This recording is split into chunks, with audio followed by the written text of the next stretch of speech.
Hello, my name is Sasha Blair. I'm a student nurse at Cedar Crest College. My poster presentation is on music therapy on postoperative pain. I chose this topic because I feel like postoperative pain is not properly managed by nurses, and I wanted to find other ways of helping my patients without needing a doctor's order. So my PICO question is, in hospitalized patients aged 19 to 44 years old with postoperative pain, does the use of music therapy with pharmacological measures compared with pharmacological measures alone reduce patients' postoperative pain? So the significance of this problem is, out of the 51 million procedures performed in the U.S. each year, 50 to 75% of patients experience postoperative pain, and nurses are the first to assess and treat this pain. However, they lack the knowledge of integrating music therapy into practice, causing unrelieved postoperative pain to still be a common problem.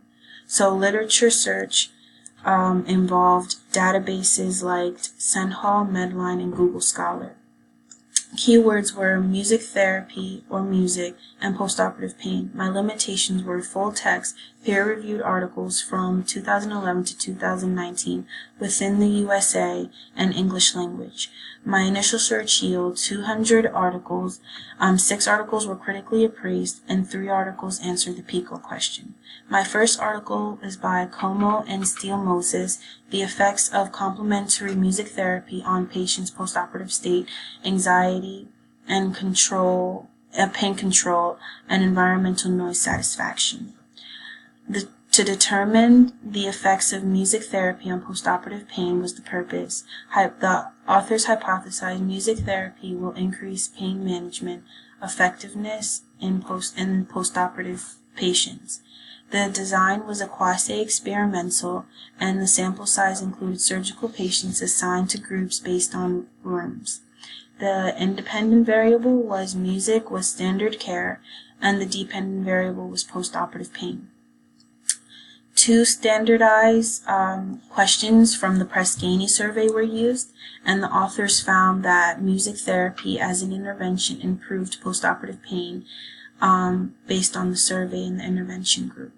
So limitations of the study included the patients were not randomly assigned to their group, and personal distraction were used by patients, causing inaccurate data.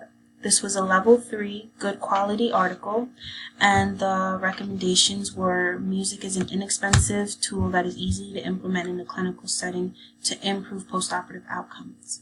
So Polosim and Coda J are the next article: nursing, music protocol, and postoperative pain. So the purpose of this, it was a literature review of current evidence of music therapy and nursing perioperative process, and creating a protocol for institutions and nurses to follow. This was an evidence-based practice literature from 2016, and 10 articles were sampled.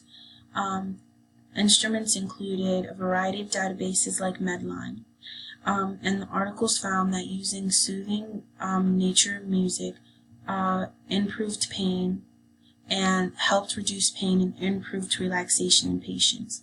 So the inclusion criteria and search terms and the time frame limited the amount of articles that could be included in the sample. So this was a level 2 good quality article, and the authors recommended that using music therapy through the perioperative experience at about 60 to 80 beats per minute for 15 to 30 minutes. So Schneider, the effects of listening to music on postoperative pain in adult orthopedic patients. So this author, the purpose was to determine if listening to music selected via portable players, CD players, and individual headphones were going to decrease orthopedic pain,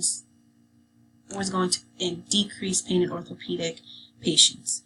The design was a quasi-experimental, and the sample size consisted of 44 patients. The instrument was a 0 to 10 numeric pain scale, and it was a survey questionnaire. The authors found that patients experienced a decrease in postoperative pain, and limitations of the study were there was no control group, so it was difficult to compare the data.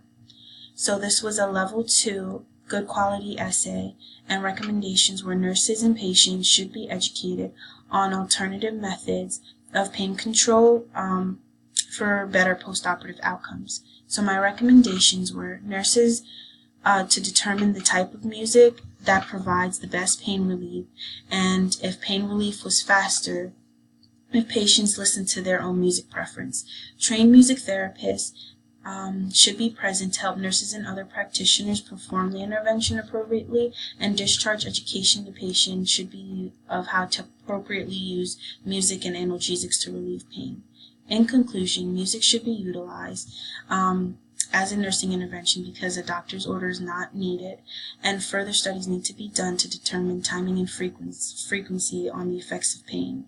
Music is an inexpensive tool, and patients have reported decrease in pain, anxiety, and mood postoperatively.